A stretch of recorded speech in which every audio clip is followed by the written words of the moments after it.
जय हिंद दोस्तों, मैं हूं मयंक। एक बार फिर से एक नए वीडियो पे आप सबका स्वागत करता हूं। आज के वीडियो में मैं आपको बताने वाला हूं एसएसबी देने के लिए आपको कौन कौन से डॉक्यूमेंट्स की रिक्वायरमेंट्स पड़ती है, कौन कौन से डॉक्यूमेंट्स ज़रूरी होते हैं जब आप एसएसबी के लिए रिपोर्ट करते हैं। अभी फ़िलहाल में आपकी नेवी 10+2 बीटेक एंट्री चल रही है, तो मैं इसके रिगार्डिंग आपको इंपॉर्टेंट सारे डॉक्यूमेंट्स आपको बता देता हूँ। तो बिना किसी देरी के वीडियो करते हैं स्टार्ट। अगर आप टेलीग्राम पे नहीं जुड़े हैं तो जुड़ जाना, लिंक डिस्क्रिप्शन बॉक्स में अवेलेबल है, क्योंकि वहाँ पे मैं बहुत सारी चीज़ें आपके साथ शेयर करता हूँ। और वहाँ पे आप अपना डाउट ग्रुप भी है, तो डाउट ग्रुप में भी आप पूछ सकते हैं, अपना जो भी डाउट होता है आप डिस्कस कर सकते हैं। ठीक है, अगर आप चैनल पे पहली बार विजिट कर रहे हैं तो सब्सक्राइब करके बेल आइकन को प्रेस कर लेना, क्योंकि इस चैनल पे आपको ऐसा ही कंटेंट मिलता रहता है। तो अब बिना किसी देरी के हम लोग सीधे वीडियो करते हैं स्टार्ट। सबसे पहला हमारा डॉक्यूमेंट आता है ऑनलाइन एप्लीकेशन फॉर्म। जब आपने फॉर्म फिल किया होगा तो एक एप्लीकेशन फॉर्म का जो प्रिंट आउट आप निकालते हैं, वो वाला एप्लीकेशन का फॉर्म आपका प्रिंट आउट कम से कम एक कॉपी आपको ज़रूर लेके जाना है। तो एक कॉपी आपकी हो गई एप्लीकेशन फॉर्म की, ये आपको मैंडेटरी है, ये आपको लेके जाना है। इसके अलावा दूसरी चीज़ यहाँ पे ध्यान रखना कि मैं सारे जो डॉक्यूमेंट्स हैं मैंने आपका कॉल लेटर भी रीड किया है, तो उसके हिसाब से भी बता रहा हूँ, तो आपको टेंशन लेने की ज़रूरत नहीं है।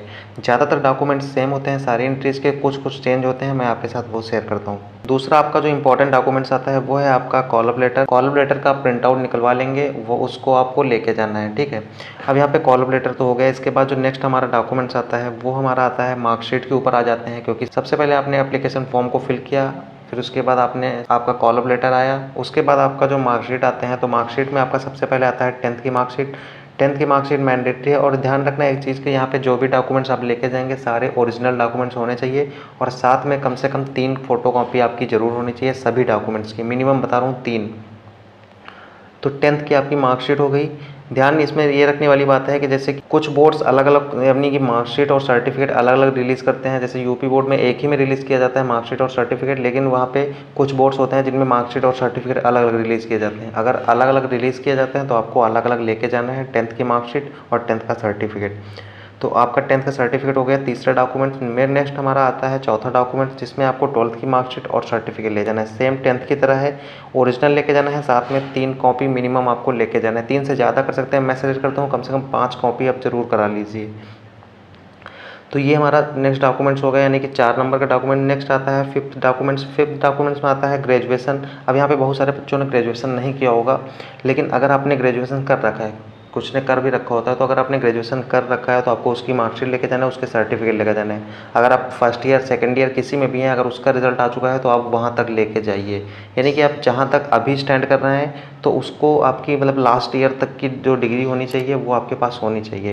ठीक है, मतलब जो भी आप मान लीजिए आप ग्रेजुएशन के लास्ट ईयर में हैं तो ग्रेजुएशन सेकंड ईयर तक की आपके पास डिग्री होनी चाहिए वहाँ पे जब एसएसबी के लिए आप रिपोर्ट करें।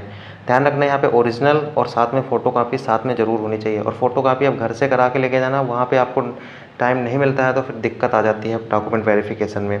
और अगर आपका डॉक्यूमेंट वेरिफिकेशन में प्रॉब्लम आई, ज़्यादा दिक्कत हुई, तो आपका कैंडिडेचर भी वहाँ पे रिजेक्ट किया जा सकता है।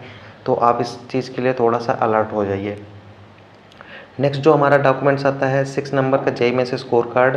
जेईई मेंस स्कोर कार्ड का मतलब है कि जो कि इस बार जेईई मेंस 2022 का जेईई मेंस यहाँ पे लग रहा है, यानी कि जो इस बार जो आपका 10+2 बीटेक एंट्री में लगा था, तो आपको जेईई मेंस 2022 का स्कोर कार्ड ज़रूर लेके जाना है। और ध्यान रखना इसमें हार्ड कॉपी होनी चाहिए, और आपके कम से कम फोटो कॉपी आप ज़रूर करा लेना कम से कम। ठीक है, तो आपका जेईई मेंस का स्कोर कार्ड हो गया। गाइस, वीडियो में आगे बढ़ने से आप लोगों से रिक्वेस्ट है कि वीडियो को लाइक ज़रूर कर देना, चैनल पर नए हो तो यार सब्सक्राइब कर लेना, क्योंकि बहुत सारे लोग चैनल को सिर्फ देखते हैं यार, सब्सक्राइब नहीं करते। तो आप कम से कम सब्सक्राइब कर सकते हैं, मेरी जो मेहनत है उसको थोड़ा सा आप सपोर्ट कर सकते हैं। ठीक है, तो ये हो गया आपका 6 डॉक्यूमेंट्स। नेक्स्ट जो हमारा डॉक्यूमेंट्स आता है वो आता है CGPA अंडरटेकिंग सर्टिफिकेट। ये क्या होता है, जैसे कि बहुत सारे स्कूल्स में जो परसेंटेज दिया जाता है वो सीधे सीधे परसेंटेज नहीं दिया जाता है, वो CGPA माध्यम से दिया जाता है। यानी CGPA को आप परसेंटेज में कन्वर्ट करेंगे, जो फार्मूला होता है उसका सर्टिफिकेट वहाँ कॉलेज की टाइप से प्रोवाइड किया जाता है। यानी कि जो कॉलेज की तरफ से CGPA अंडरटेकिंग सर्टिफिकेट आपको प्रोवाइड किया जाता है वही वाला लेके जाना है, ओरिजिनल भी लेके जाना है, साथ में आपकी फोटो कॉपी भी लेके जाना है। कि CGPA से कन्वर्ट किया जाता है परसेंटेज में, शायद 9.8 से मल्टीप्लाई किया जाता है, मुझे एग्जैक्ट याद नहीं है, लेकिन आप जो भी है वो आपको लेके जाना है। फार्मूला जो उसका उसमें लिखा होता है वो भी आपको वहाँ पे साथ में लेके जाना है। ठीक, ये हो गया आपका CGPA अंडरटेकिंग सर्टिफिकेट। नेक्स्ट जो आता है हमारा बोनाफाइड सर्टिफिकेट। बोनाफाइड सर्टिफिकेट आप जब अपने कॉल लेटर को देखेंगे वहाँ पे आपको मिल जाएगा, यानी कि जैसे कि आपके कॉलेज की तरफ से ये प्रोवाइड किया जाता है तो आप वहाँ से बनवा सकते हैं, इजीली बन जाएगा, कोई प्रॉब्लम की बात नहीं है। इसलिए मैं ये वीडियो थोड़ा जल्दी लेके आ रहा हूँ, क्योंकि आप अगर अभी से तैयारी करेंगे तो सारे डॉक्यूमेंट्स आपके कंप्लीट हो जाएंगे एसएसबी तक। ठीक है। इसके बाद आता है नो क्लेम सर्टिफिकेट। अब ध्यान रखना यहाँ पे कुछ एंट्रीज़ में नो क्लेम सर्टिफिकेट और नो रिस्क सर्टिफिकेट अलग अलग भरवाते हैं, लेकिन यहाँ पे शायद 10+2 बीटेक एंट्री में एक ही सर्टिफिकेट से काम चल जाएगा, नो रिस्क सर्टिफिकेट आप फिल करेंगे। यहाँ पे इसका मतलब ये होता है कि आप अपने, अगर आप 18 ईयर प्लस हैं तो आपको तो वहाँ पे साइन करना होगा आपको खुद के, कि मैं यहाँ पे खुद जिम्मेदार हूँगा, अगर कुछ भी वहाँ पे इंजरी होती है, कुछ भी, मैं अपने रिस्क पे जा रहा हूँ, ठीक है। अगर आप 18 से कम हैं तो आपके पेरेंट्स के वहाँ पे सिग्नेचर लगते हैं, कि आप पेरेंट्स के सिग्नेचर के माध्यम से वहाँ पे पेरेंट्स सहमत हैं कि हाँ, अगर वहाँ पे कुछ इंजरी होती है आपके साथ, भगवान ना चाहे आपके साथ हो, लेकिन अगर आपके साथ कुछ इंजरी होती है तो आप वहाँ पे खुद के लिए जिम्मेदार हम होंगे, ठीक है। यहाँ पे इसलिए साइन कराया जाता है, और इसका फॉर्मेट जो है आपके कॉलम लेटर में दिया हुआ है, आप वहाँ से जाके देख सकते हैं। इसके बाद जो आता है नेक्स्ट हमारा आईडी प्रूफ आता है। वैलिड आईडी प्रूफ का मतलब क्या होता है कि जैसे कि आपने फॉर्म फिलिंग के टाइम आधार दिया होगा, ज़्यादातर बच्चे आधार ही देते हैं, तो आपको आधार कार्ड तो लेके जाना है, ये मैंडेटरी है। आपने कोई भी डॉक्यूमेंट दिया हो लेकिन आधार कार्ड आपको ज़रूर लेके जाना है। इसके अलावा आप चाहे पैन कार्ड ले जा सकते हैं, पैन कार्ड के बाद वोटर ID कार्ड है, ठीक है। इसके अलावा ड्राइविंग लाइसेंस है, ये ऐसे बहुत सारे डॉक्यूमेंट्स हैं तो आप ले जा सकते हैं, लेकिन आपके पास आधार कार्ड मैंडेटरी होना चाहिए। इसके अलावा पैन कार्ड है तो आप वो भी साथ में ले जाएं। ध्यान रखना ओरिजिनल सारे डॉक्यूमेंट्स लेके जाना है। मैं बार बार फोर्स कर रहा हूँ इस चीज़ का, क्योंकि वहाँ पे सिर्फ अगर फ़ोटो कॉपी आप दिखाएंगे तो आपको वैलिड नहीं किया जाएगा। इस चीज़ का आप ध्यान रखना, वहाँ से वापस कर दिया जाएगा। यहाँ तक हमने कवर कर लिया। इसके बाद जो नेक्स्ट हमारा डॉक्यूमेंट आता है, नेक्स्ट आता है हमारा एफिडेविट फॉर वेरिएशन। इसका मतलब ये होता है कि जैसे कि आपने फॉर्म फिल किया था, आपका नेम कुछ था या फिर मार्कशीट में कुछ नेम है, यानी कि नेम, फादर्स नेम, DOB कुछ भी, यानी मिस्टेक है, आपके फॉर्म में कुछ अलग है, मार्कशीट में कुछ अलग है, जो आपके ID प्रूफ है उसमें कुछ अलग है, कुछ भी मतलब चेंजमेंट है, यानी कि आपका नाम गलत है, कुछ भी गलत है, तो आप समझ सकते हैं। तो उसके लिए आपको यहाँ पे एफिडेविट बनवाना पड़ेगा। एफिडेविट बनवा लेंगे तो आपको कोई प्रॉब्लम नहीं होगी, आपकी एंट्री वहाँ पे मिल जाएगी। अगर एफिडेविट नहीं होता है, आपकी नाम वगैरह मिसमैच होते हैं, डेट ऑफ बर्थ वगैरह गलत होती है, तो आपको वहाँ से वापस कर दिया जाएगा। और कोई भी वहाँ पे एक्सक्यूज़ नहीं देखा जाता है, इस चीज़ का आपको ध्यान रखना है। ये एग्ज़ाम नहीं है, SSB है। SSB में बहुत लिमिटेड स्टूडेंट्स पहुँचते हैं, और अगर आप पहुँचते हैं तो आप उसका पूरा बेनिफिट उठाइए। तो आप अभी से, अगर आपका कुछ भी नेम वगैरह में मिस्टेक है, DOB वगैरह में, तो आप एफिडेविट एक बनवा लीजिए, ईजिली बन जाएगा। जो हमारा नेक्स्ट डॉक्यूमेंट आता है 20 फ़ोटोग्राफ्स, यानी कि डॉक्यूमेंट्स नहीं आता है लेकिन एक इक्विपमेंट्स हैं आपके यहाँ पे ज़रूरी। तो 20 फ़ोटोग्राफ्स आपको लेके जाने हैं, वो भी पासपोर्ट साइज़ होनी चाहिए। और मैं सजेस्ट करता हूँ कि 20 से आप ज़्यादा लेके जाइए, कम से कम आप 30 फ़ोटो लेके जाइए, क्योंकि वहाँ पे फ़ोटोग्राफ्स की काफ़ी ज़रूरत पड़ती है। ध्यान रखना, अगर आप रिकमेंडर नहीं होते हैं तो आपको फ़ोटोग्राफ्स की कोई ज़रूरत नहीं पड़ती है, सिर्फ 1 या 2 फ़ोटो लगेंगी, वो भी वापस मिल जाती हैं, कोई दिक्कत वाली बात नहीं है। लेकिन अगर मान लीजिए आप रिकमेंड होते हैं तो आपको 20 फ़ोटोग्राफ से भी ज़्यादा लग सकती हैं, क्योंकि वहाँ पे बहुत सारे आपको फॉर्म फिल करने होते हैं। अगर आप रिकमेंड होते हैं उसके बाद बहुत सारे फॉर्म फिल कराए जाते हैं। आई थिंक आप समझ गए होंगे कि कितनी फ़ोटोग्राफ्स की इंपॉर्टेंस है। तो फ़ोटोग्राफ्स आपको ज़रूर लेके जाना है, क्योंकि फ़ोटोग्राफ्स की वजह से आपको कोई प्रॉब्लम नहीं आनी चाहिए वहाँ पे। नेक्स्ट जो आता है हमारा first page of bank passbook, यानी कि आपको यहाँ पे जो पहली बार ट्रैवल कर रहे हैं उनके लिए ये इंपॉर्टेंट है, बाकी के लिए उतना ही नहीं है। लेकिन फर्स्ट पेज का बैंक आपका पासबुक होना चाहिए।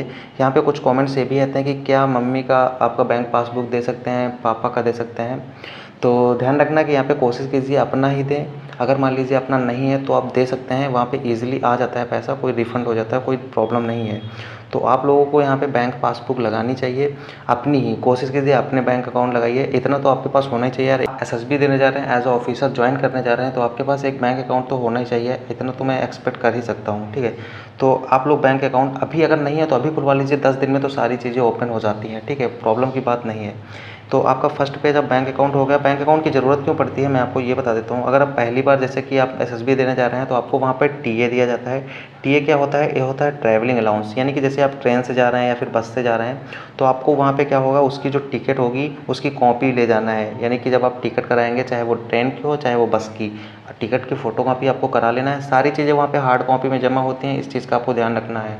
तो आपको ट्रेन या बस की टिकट की कॉपी करा लेना है, उसको वहाँ पे लगाएंगे तो आपका जितना भी किराया होगा, एक तरफ का, एक साइड का जितना किराया होगा उसको डबल करके वहाँ पे वापस कर दिया जाएगा। ध्यान रखना, इसमें जो आपका किराया है वो AC 3rd टायर तक ही दिया जाएगा, इसके ऊपर का आपको चार्ज नहीं दिया जाएगा। अगर आपका इससे कम है तो उसी का डबल आ जाएगा। ये नहीं कि आप मान लीजिए 100 रुपये में गए हैं तो आपको 500 रुपये दिया जाएगा ना। 100 रुपये अगर आज आप मान लीजिए आपका जाने में खर्चा 100 रुपये आया है तो उसका डबल करके यानी 200 रुपये आपको वापस कर दिया जाएगा, आपके बैंक अकाउंट में आ जाएगा। अगर आपका 500 रुपये खर्चा आया है तो आपका वापस करके 1000 रुपये मिल जाएगा। लेकिन आपका जो चार्ज है यानी कि जाने का खर्चा है वो AC 3rd टायर से ज़्यादा नहीं होना चाहिए, ठीक है। इस चीज़ का आपको ध्यान रखना है। फ्रेंड्स, इस वीडियो में मैंने कोशिश की है आपके जितने डॉक्यूमेंट्स थे वो कवर कर दिए हैं, आपके जितने भी डाउट हो सकते हैं वो मैंने क्लियर कर दिए हैं। अगर आप इन सबको फॉलो करते हैं तो आपको डॉक्यूमेंट्स रिलेटेड कोई भी प्रॉब्लम नहीं आएगी। अभी मैं एक दूसरा वीडियो बनाऊंगा जिसमें आपको ये बता दूंगा आपका ड्रेस कोड क्या रहने वाला है, यानी कि कौन कौन सी ड्रेस आपको पहन के जाना है, कौन कौन सी ड्रेस लेके जाना है, क्या क्या इक्विपमेंट्स हो सकते हैं, वो सारी चीज़ें एक अलग वीडियो में प्रॉपर डिस्कस कर दूंगा, क्योंकि वीडियो काफ़ी लंबा हो जाएगा। तो एक रिक्वेस्ट है कि वीडियो को अगर लाइक नहीं किया तो प्लीज़ लाइक कर देना और अपने फ्रेंड्स के साथ शेयर कर सकते हो। सो आज की वीडियो फिलहाल इतना रखते हैं, मिलते हैं किसी नेक्स्ट वीडियो पे। तब तक के लिए प्रिपरेशन करते रहिए, खुश रहिए, मुस्कुराते रहिए एंड एसएसबी के लिए बेस्ट ऑफ लक। जय हिंद।